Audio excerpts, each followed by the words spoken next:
We made this Anti-greenwash Education Kit by taking on board as many student voices as we could. We used all of the feedback and input from the students that took part in this project to build a student output that would be genuinely useful and vital in helping students combat greenwash in the education sector. The Anti-greenwash Education Toolkit is one of the key outcomes of this project. In the project, we developed 6 short training films and some wraparound resources. At the end of the project, what we've done is we've developed those resources further and built them into a website built by our student team for other students, so that they can rapidly get up to speed on education for sustainability, rate their courses, and then we take that change forwards. This kit works for everybody, regardless of what subject they're studying and at what level.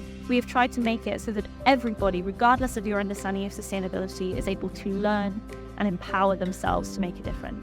Really what we've done is to empower students, to provide them with the scaffolding to make rapid, informed decisions about what they want to see from their learning for sustainability, and then how they can take that forwards in their universities. I think that the tool that we've created as part of this output is essential for helping students combat greenwash. I think that it's accessible and simple and clear, and I think that there's nothing quite like it out there yet.